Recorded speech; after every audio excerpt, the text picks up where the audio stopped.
From WBRN Radio and on the Bostonred Network. This week in economics on the 21st of April 2019. This is a program we do weekly, and it is from the macroeconomic position as opposed to micro. Nonetheless, we have the beige book here. Let me just go over briefly what we plan to cover. We'll be looking at the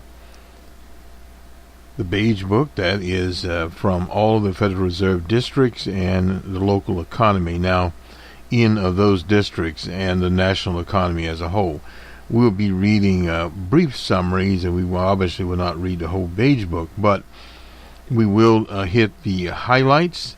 And we'll also look at such things as the February trade gap, and we'll look at oil pricing that is going up, and the retail sales. That's one of the things we'll definitely look at here. Residential construction.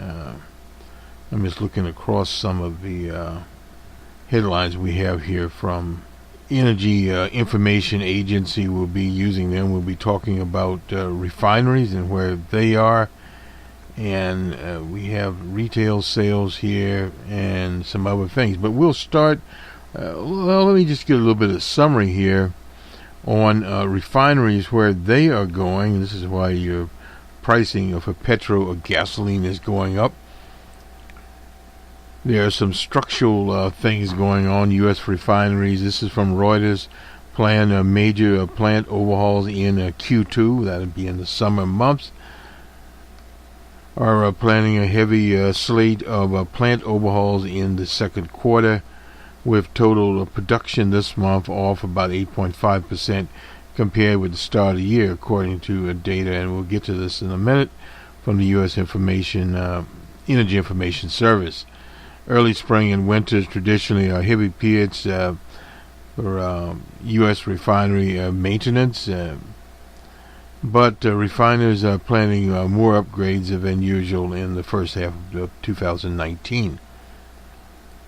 Maintenance schedule, higher crude prices pushed the U.S. average up to roughly $2.83 an hour. That's according to the American Automobile Association. Crude futures are up 32% over the last quarter. Now, the International Maritime Organization 2020 is a standard for maritime diesel that takes effect on January the 1st and designed to reduce air pollution. Refiners have been revamping their plans to make 2020 compliant fuel. They will push the winter turnaround late into 2020. These are some systemic things having to take advantage of the margin bump from switch to IMO 2020. That's from Susan Bell. She's a senior associate at energy consultancy IHS Market. We use their PCIs all the time from that organization. Work on refinery crude distribution units and catalytic crackers. It helps in volume down to 15.85, I believe it is. It's shot by that. 15.85 million barrels per day last week, from 17.5 in the first week of January.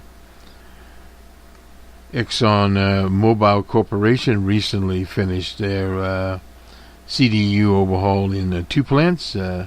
It's at 560,000 barrels per day. That is at Boyntontown, Texas. I think that's outside of Houston. Refining wrapped up work in its largest plant, and now they have another one in Baton Rouge, Louisiana. So that is the petrol situation here. And let me Well, we'll get to Consumer Watchdog Agency here. Very, very important. This is the house that Elizabeth Warren built. They now have a new director for the Consumer Protection, Finance Protection Bureau. Will continue review by her predecessor. This is a new person that's been appointed there. Her name is Kathy Kremlinger. Anyway, said the agency was discussing how a public complaint database, that's a key source of the Bureau's investigation, should operate. It is on the agenda this year to address what is the public kind of discussion about what the database should do. The financial industry and consumer advocates have been watching closely to see whether Kremlinger would continue with a number of controversial programs begun by this Mickey Mulvaney. He is the former interim director there, and now he's DJ Trump's the chief of staff. Anyway, the whole idea there is to monitor this, to monitor these complaints, and there's opposition, obviously, from consumer groups and Democrats in Congress. Mulvaney, who worked with Kremlinger in a previous role at the Office of Management and Budget, has questioned the policy of publishing the complaints. Now, to have the an open door, open sun, let the sunshine in, those complaints should be out there, because we want to know as consumers who the people are, and this really does impact on the economy and how it is. It'll again in 2020 being a presidential year, we'll hear a lot more about this. Now, home building, we'll get to its near 2-year low. Permits extend a decline. This is again from Reuters, dropped to a new 2-year level there, pulled down by persistent weakness in single-family units, the backbone of so-called home building. Around the second straight month decline in home building reported by the Department of Commerce. We'll dive into that report. Waiting for construction activity to pick up after a sharp drop in mortgage rates is like waiting for basically a ghost. This is Chris Remke. He's chief economist at MUFG in New York. It is hard to know what is ailing the construction industry. Housing starts fell 0.3% in the season-adjusted rate at a 1.139 million units last month, lowest level since May of 2017. The February was revised down to show tumbling at a pace of 1.142 million units instead of the previously reported 1.62 units. Not a lot there to most people. Looking at those numbers, it's still 1 million, basically 1 million units out there. Housing starts in the Midwest, which was devastated by floods during the month, dropped to 17.6. You would expect that. This is where climate conditions come in. They also fell in the Northeast and in the South, but surged in the West. A lot of forest fires out there burned down a lot of existing housing. A sharp drop in home construction appears unlikely. Building permits fell 1.7 to a rate of 1,269,069. Prolonged weakness in housing is likely the result of land and labor shortages. That is one of the things that's been going on for quite a while. They're running out of land to build things, so they have to take down existing housing. The fixed rate has dropped from a peak of 4.94, that was in November, to 4.12%. Now that does make quite a bit of difference when you're talking about how mortgages are financed, providing a consumer can qualify. Growth forecast for January to March quarter have been raised to a high of 2.9% amortized rate. There's we were at one point a low of 0.3%, falling weak economic reports. The economy grew, of course, at 2.2% in Q4. Now we're in Q1, and that was Q4 of 2018. Single-family building, which accounts for the largest share, dropped 0.4%, a rate of 780,000 units in March, the lowest since September of 2016. Permits to single-family homes dropped 1.1 to a rate of 880,000 units in March, the lowest since 17. That's not really a big concern for us as far as that is going. Let's look at advanced monthly sales for retail food services. This is from the Commerce People. Monthly retail sales estimate will be revised based on the results of a 2017 annual retail trade survey. Revisions not adjusted there will come out on June the 25th. This is Census Bureau announced the following advanced estimates of U.S. retail and food. This is for March. Adjusted season variation holidays. Trading days differences, but not for price changes. We're at 514.1 billion, an increase of 1.6% from the previous month and 3.6% above March of last year, 2018. Total sales for January through March of 2019 were up 2.9% for the same period from the same period a year ago. January 2019 to February 19 percentage change was on revised down 0.2%. Retail sales were up 1.7 there for February and 3.5 above last year. Non-store retail sales were up 11.6% from March of 2018, while sporting goods, hobbies, musical instruments, bookstores were down 9.7% there. And this is from the people at the Census Bureau. Very interesting study here. General information, advanced retail sales schedule for release on May 15th. And let's see, what else do we have here? Oh. We'll place this on, so we won't go into really a lot of detail on this particular situation here, but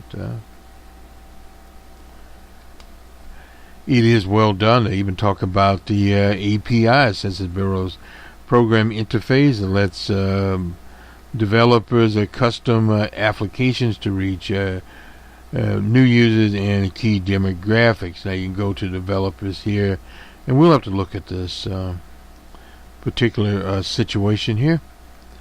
And there's retail and food stores. Just looking at some of the total sales volumes here. If we go to let me just get this up a little bit. All right. Total 1,429,206. That is for 3-month total, and a change of 2.2%. 2019, and we look at month by month. March was a better month, 519, not 22, and this I believe is in the millions of dollars. Okay, well, we just say 519 million, and that was in March, and 446 million, and in January 459 there, as opposed to 511. These are in millions, and 433 in March and February of 2018, respectively. We'll just hit some of these automobile dealers in March at 112, that was 112 million there. And we go down to furniture and home stores. Where were they at? Basically 10 million there. Electrical suppliers at 7,579. And you kind of get the idea here. Gas stations at 42,282 there. And clothing, not a lot there. They were in a negative, I should just give the percentages here. 1.2. Gasoline stations were down 0.7%, whereas health and personal care was at 3.5%, and food and beverages at 1.4%, building materials at 3.7%, and electronics and appliance stores, they were down 1.1%. And let me see who else falls in here. 0.9%, that's home furnishings are there, and this is for 2019. So we get the percentage changes there, where these basic sectors were. General merchandising just at 1%, so they weren't doing badly there. Non-store retailers at 10% there, over last year. Food and services and drinking places at 4.5%. They had a pretty good year. In March advanced for retail sales at 1.6%. I think it gets a little redundant there. This is the advanced estimate, incidentally. And let's see, healthcare, personal services, 0.2%. Clothing, stores, accessories at 2%. This is the advanced sporting goods at negative 0.3%. General merchandising at 0.7%. And food services and drinking places, this is at 0.8%. We won't get into sample variations here, but anyway, this basically covers that report. Now on residential construction, in March at 1,269,000. That was the building permits. Starts at 1,139,000 there, and completions at 1,313,000 building permits, and thus privately owned housing units authorized building permits were seasonally adjusted at an annual rate there. This is 1.7%. Below the revised February rate of 1,209,000 there, and is 7.8% below March of 2018. So these are the building permits. Housing starts were also down. This is 0.3%. Single family starts in March were at a rate of 785,000. This is 0.4% below the revised February. Housing completion was seasonally adjusted. Annual rate there 1,313,000. This is 1.9% below the revised February. This is again from the Census Bureau. And this is it. All right. Let me skip around a little bit here. And oops. This is gross domestic product, GDP by industry, the fourth quarter and the annual 2018. This is from the Bureau of Economic Analysis. Wholesale trade, mining were the leading contributors to increase in U.S. economic growth in the fourth quarter of 2018. Released by the Bureau of Economic Analysis, 15 of 22 groups contributed to the overall 2.2% increase in real GDP. This is in Q4.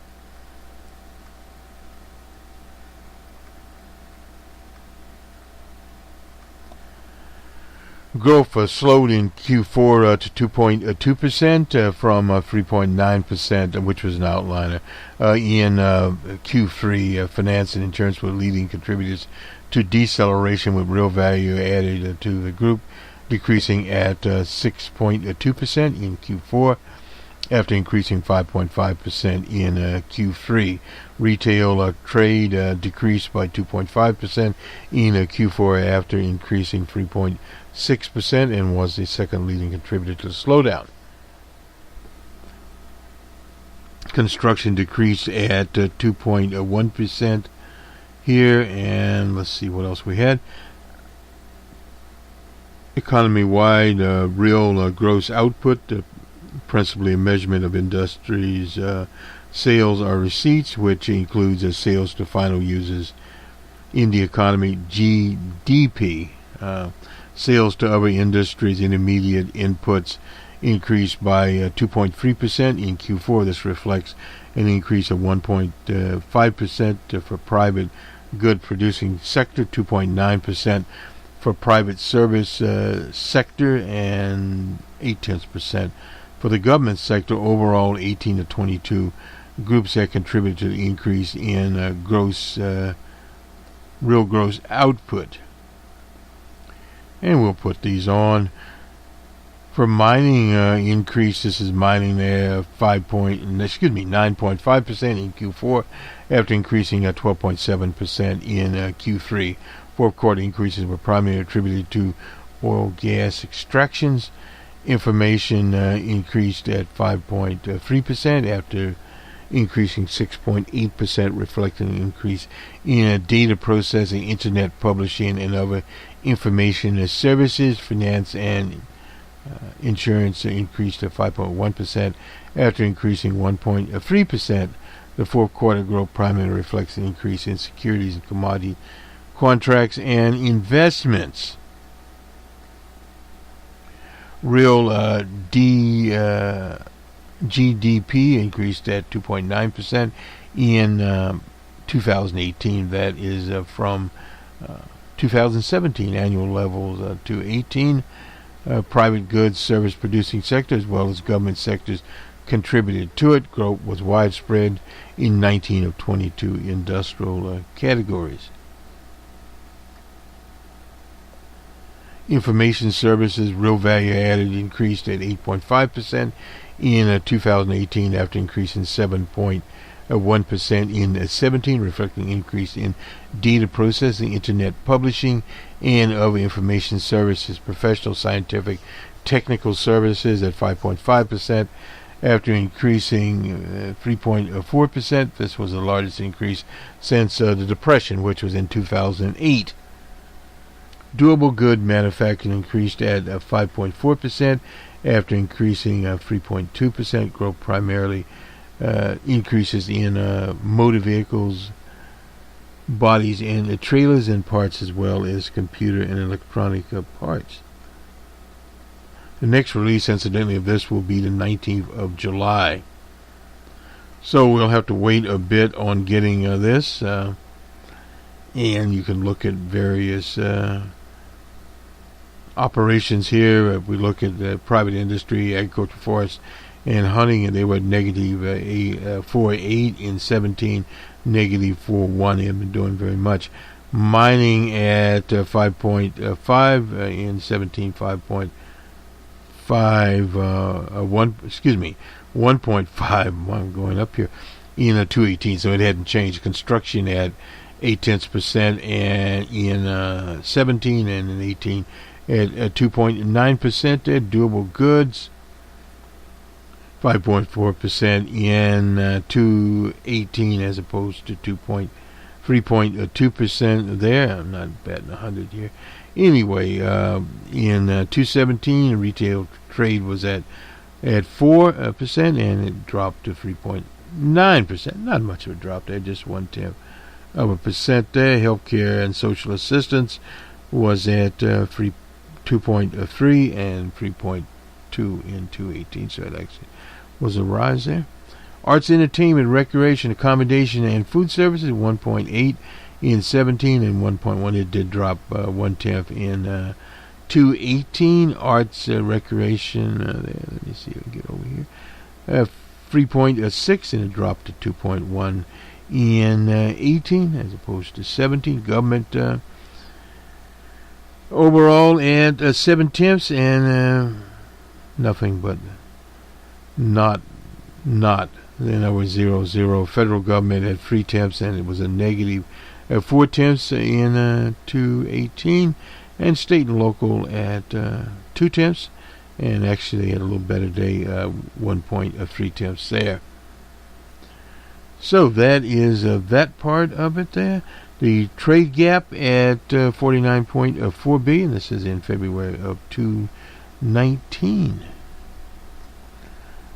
Let's see. The month's international trade deficit decreased in February of 2019, according to the Bureau of Economic Analysis and the U.S. Census Bureau. The deficit decreased from 51.1 billion in January, revised to 49.4 billion in February, as exports increased more than imports. The previous published January deficit was 51.1 billion. The goods deficit decreased by 1.2 billion in February to 72 billion in February. The service surplus increased at 0.5 billion in February to 22.6 billion. And we just move around here a little bit. And we'll get to this, and then we'll go to the beige book. The U.S. risk of profit recession eases as a result of beat forecast. This is from Reuters on the 18th of April. The initial earnings reports period is beating expectations. Several people beat some expectations here. That is a revisal of view from months ago, when the 2019 profit outlook appeared to be getting worse. Well, again, up and down. The market is now expecting to see earnings stabilize. Interesting there. Moreover, 78% of the companies reporting have beat estimates on earnings per share and above the amount at the same time last quarter. The data underscores the view that the S&P 500 companies will end up posting an increase in year-over-year earnings for Q1. That's a profit recession as defined in 2 straight quarters. Well, anyway, decline. Much less likely in 2019. Well, again, let's separate out that the numbers were slashed significantly going into this report. This is from Lindsay Bell, investment strategist at CFRA Research in New York. I think we're going to end up seeing a flat to positive growth in the quarter when all is said and done. Well, yeah, no doubt about that. Lucky to get flat growth. To be sure, the earnings season is just getting going, and corporations' earnings face a number of headwinds, and that's the take home there. Strong dollar diminished the value of overseas sales, and the technology companies in the aggregate are looking for likely profit decline in Q1. Q1 will not be good for them. And so we'll get to the beige book here. Finally, overall economic activity expanded at a slightly to moderate pace in March and early April, while most districts reported growth continued at a similar pace in the previous report. A few districts reported some strengthening. There was a little change in outlook amongst contacts reporting districts, with those with expecting slight to modest growth, and that's the key right there. Reports on tourism were generally upbeat. Reports on loan demand were mixed, but indicated steady growth. Most districts reported strong home sales. Although some districts, noted low demand for high-priced homes. Employment and wages, very important there. Employment continues to increase nationwide, with 9 districts reporting modest or moderate growth, others 3 reporting slight growth, while contacts reported gains across a variety of industries. Employment increases were highly concentrated in high-skilled jobs. However, the labor market remains tight, restricting the rate of growth. And this is one of the things that you get when you have low unemployment. This is the other side. If you have high unemployment, the market's open, but as you get to lower unemployment, excuse me, there's a limit to workers that are available in the overall. If you really want to look at that, I don't have a study right now. I was thinking about it earlier before we went live here, but if you look at some of the states that have experienced this before, in Dakotas, South and North Dakota, Texas, for instance, that had low unemployment.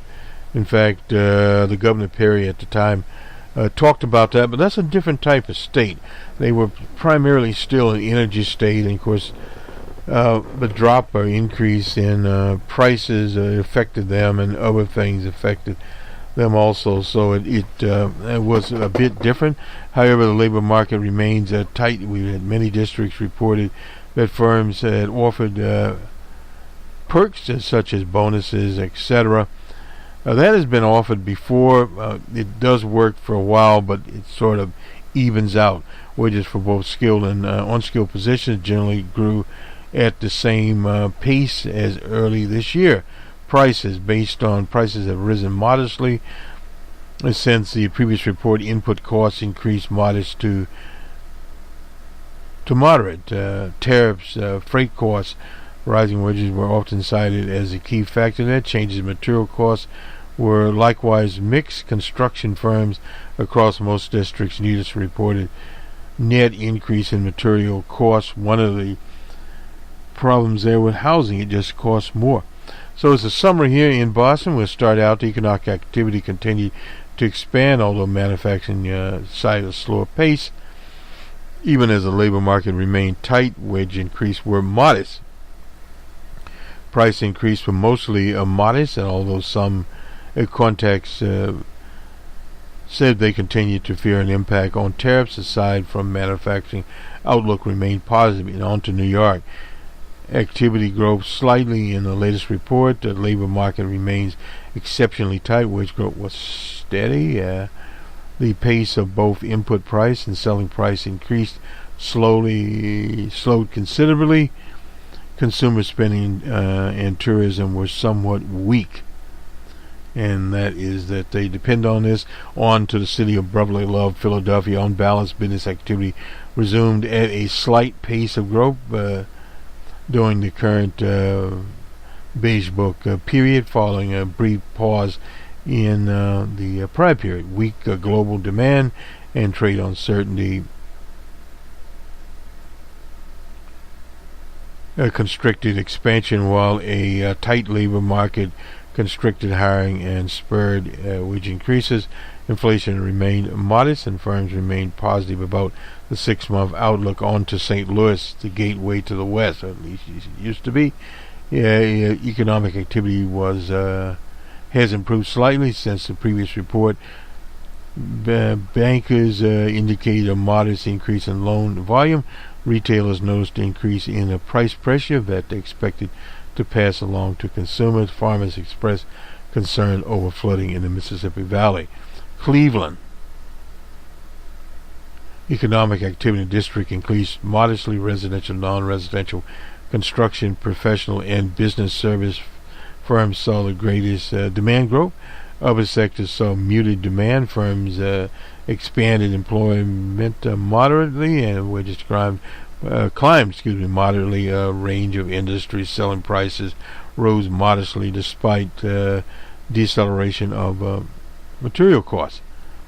Minneapolis, that's the 9th district. Activity grew modestly, with many sectors hampered by worse than normal climatical conditions. Labor demand remains healthy, but the signs of weakness surfaced.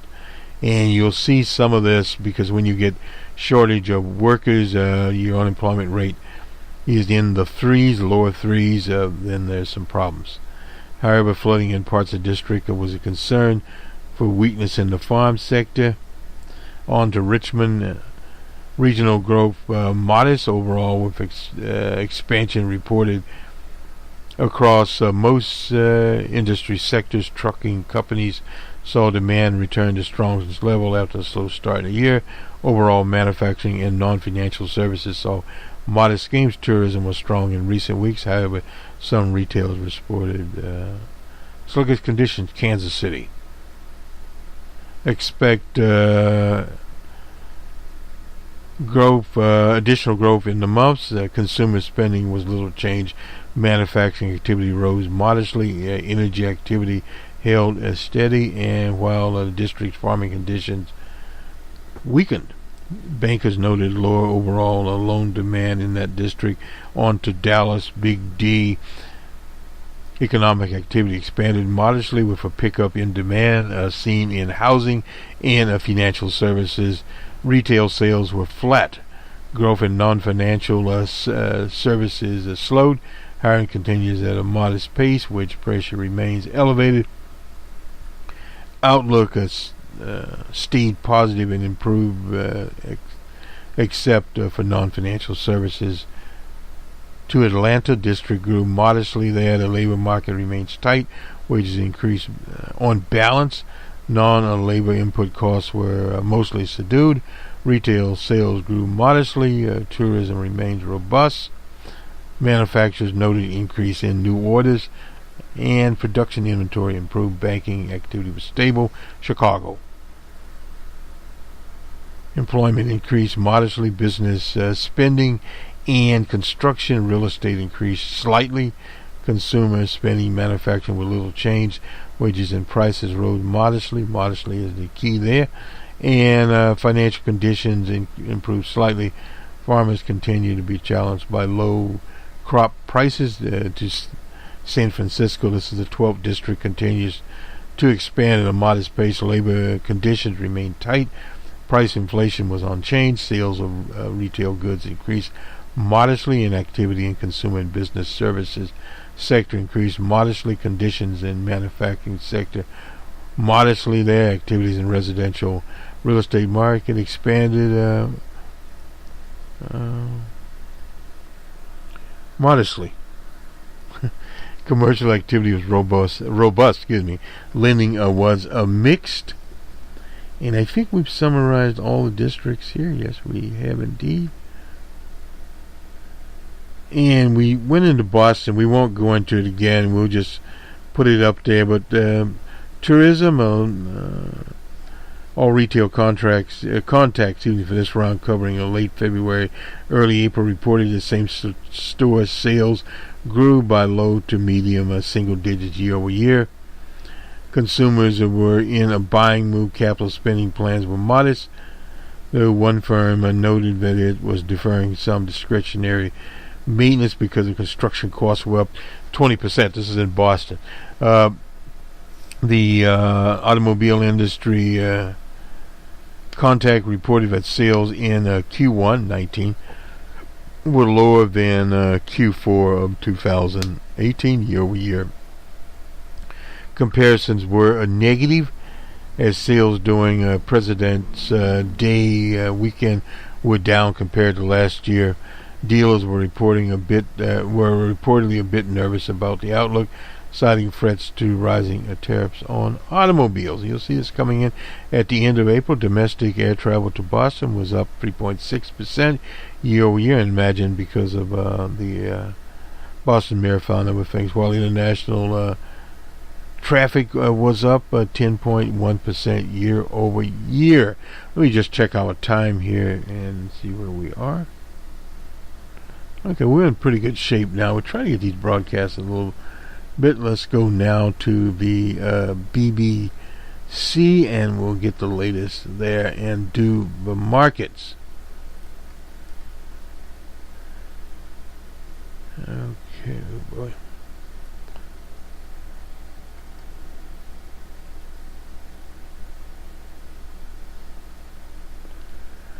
And in the business report, using one of the most hacked passwords. I guess we'll say a little bit about this. Usually we would not be saying very much about it, but we will. The most used password, incidentally, is 123. I guess we'll just leave it at that. And let's see what else is going on here. Not a lot. National Enquirer finally got sold. It doesn't matter very much anyway. That particular genre has been out there and will be out there. Jet Airways suspended all flights. Central banks warn of climate change dangers. And we will look at this.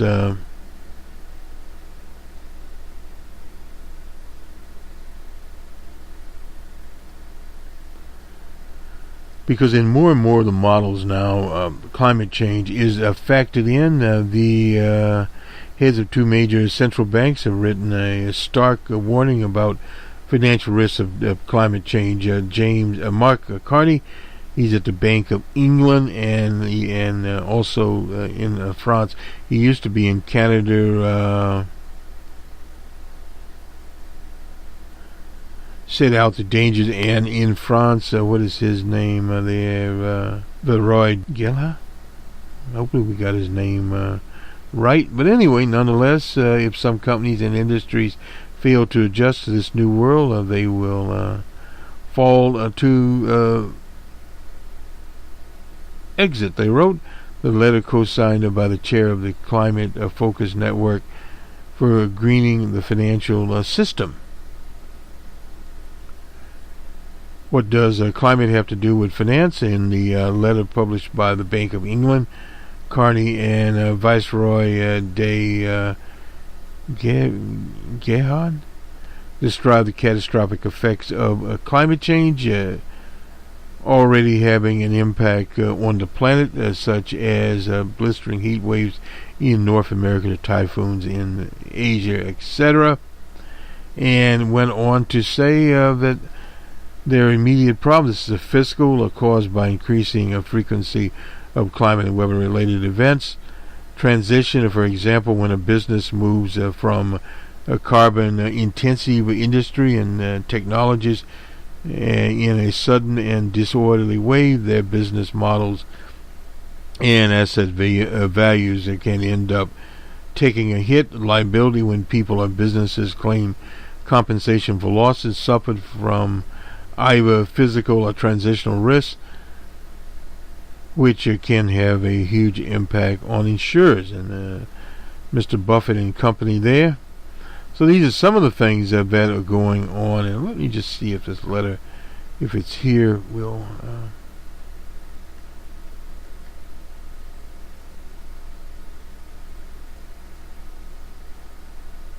an open letter on a climate related. This is the Bank of England.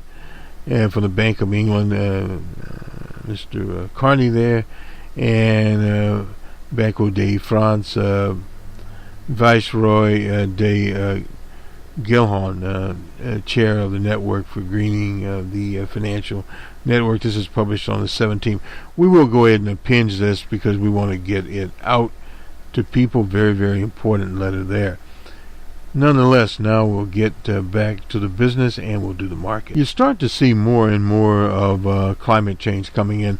Floods in the U.S. Midwest right now.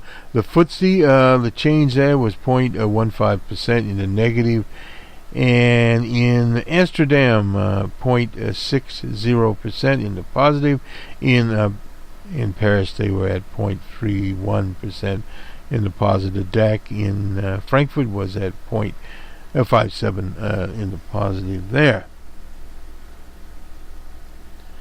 And if you want to hear the rest of it, 0.6932. Anyway, in Europe, the Pan-European index at 0.62. In Madrid, they were at 0.89. That's a percentage change, or 84.60 if you want to go in that direction. In Asia, in Bombay, 0.37% change there in the negative.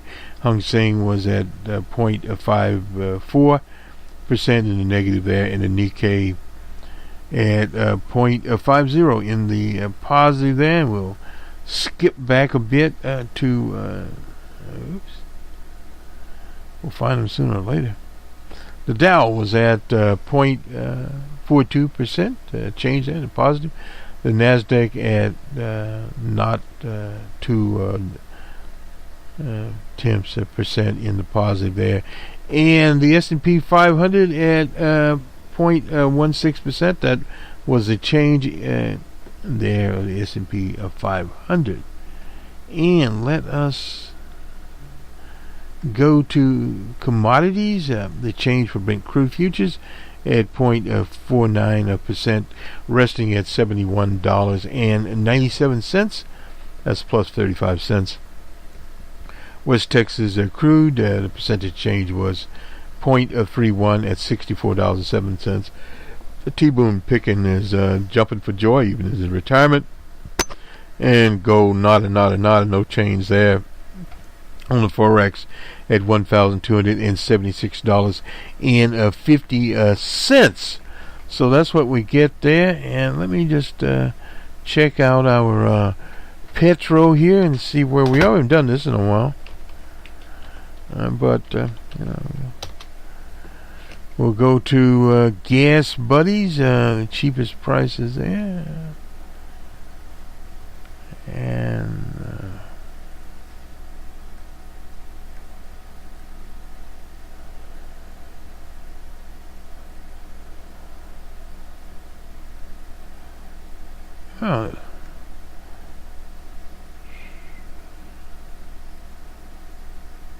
okay. We'll start in Boston and see where we are. And oops. Okay, you had mobile. Let me see. They're giving us prices here. What's going on here? Lowest prices, stations, West Roxbury. Wait a minute here. Just a second.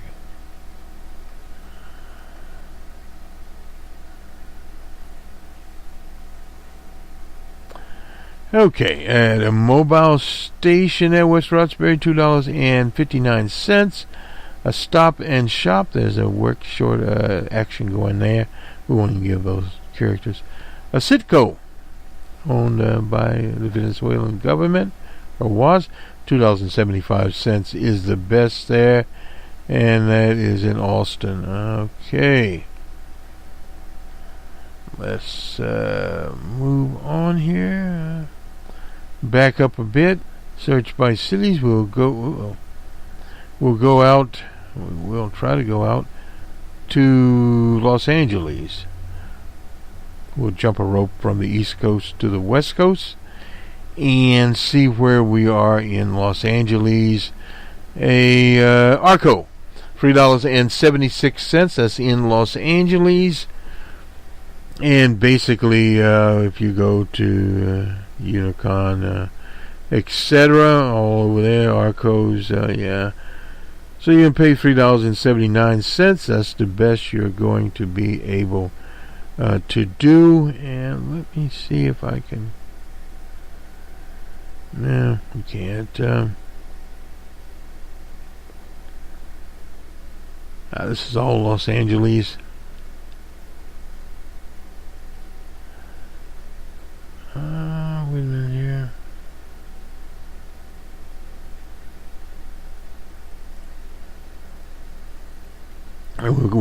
We'll go to San Francisco in Northern California and look at it.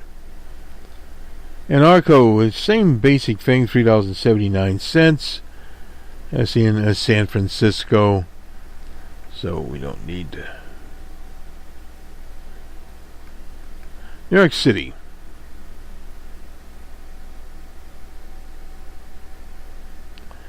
And we'll see your two West Coast cities in the middle, so to speak. Let's see, where are we here? Hopefully we'll get there sooner or later here. Alright. Well, let's see. New Rochelle. Well, we'll go down to Brooklyn here. Still cheap prices there. $2.73. That is in Brooklyn. And the Speedway, so $2.75. $2.75 is not bad at all. Period. Now let's see, said the proverbial blind person, to Texas of all places. And we'll finish this up. We hadn't done this in a while, so I guess supposedly we can do it. Ah, boy. $2.15 in Natchitoches, Texas. That is a Sunco. And basically, in Austin, American Fuel at $2.25. We'd expect that to be in San Antonio, a Sam's Club, $2.26. So basically, fairly cheap going on there. Let's see. We'll run to Kansas. Be a little bit of a compulsive racket here, but a little higher when we get out. Kansas, $2.45 in Lyons, Kansas. In Topeka, $2.46. Basically where it is on the East Coast. So nothing difference there. So we'll run into some of their larger counties. Trying to do in their larger counties. Not having. Anyway, so much for gas buddies. This will do it for us as we wind down. Let me just make sure we are winding down. Yes, we are a little over here. Anyway, the basic takeaways, Beige Book. Moderate economy, basically speaking there. Some headwinds in most of the districts. Bank loans are not performing that well. The farm country, they're underwater, are due to tariffs. The prices are down. This is something to watch in the more agricultural states. We look into the Midwest, in Minnesota, Illinois, Kansas. Those states are agricultural in nature, and then of course we go south and how the ag economy in states like, say, Louisiana, in Arkansas, and those states with rice. I don't know about cotton anymore, but I have to check it to see where those prices are.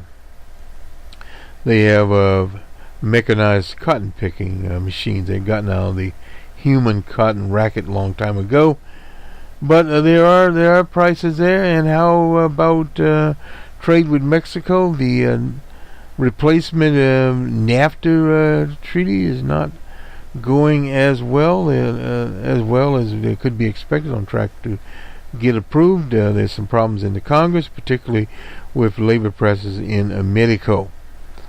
So those are some of the things out there. The Chinese have got their economy sort of back on track there, but all of these numbers are going to be lower than a normal. So when you look at particularly the business press, the popular commercial press, you're going to see an upbeat economy. That's the psychology of the economy. If you recall, during the administration of President Barack Obama, most of the business press was very pessimistic or negative about it, and of course that kept growth at a minimum. But again, you had pinned up growth. And when you start having tax cuts, etc., you develop an artificial economy, and this is basically what we are faced with now. Artificiality does not last forever, and this is the reason the administration is saying, well, lower the interest rates down. But you are creating more artificiality into your economy, and that is a big problem. And in the UK, we didn't mention Brexit, but it is still, as my old friend Jeannie Lau used to say, a mess. That's the only way you can say it. They do have an extension. I believe the latest one's to October. Most people have lost count on if they can get this thing fixed and get on with their business, but it does have a lot of effects there. And in some areas, so-called terrorist attacks have had problems in Sri Lanka. We looked at that. Those kinds of things are unfortunate. So those are basically some of the things there. We look at the Beige Book. We look at retail sales. Housing is going to still be a big issue, although mortgage rates are down, qualifying there.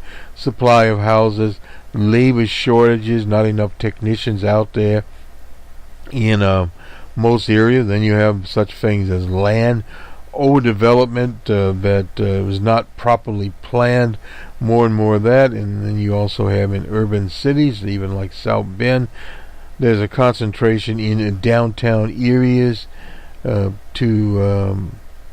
build up and replace existing communities. We'll see how that's going to play out. And then up against the demographic.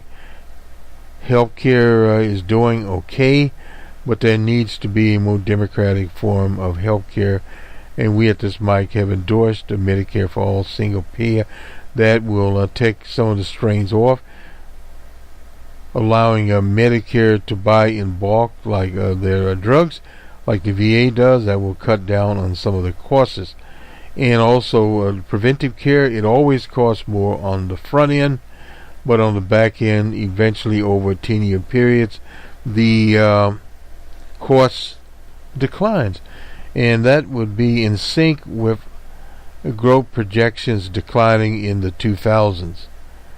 Some people have upped their forecasts from 2.3, 2.4 to 2.5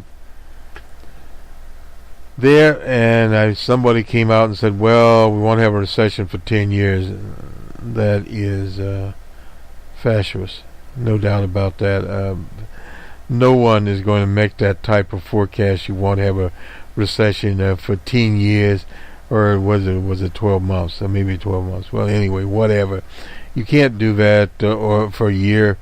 Utterly impossible to predict, because there could be a hiccup on the international scale that all of a sudden starts a 3 or 4 drop in the GDP, and all of a sudden you're off to the races there.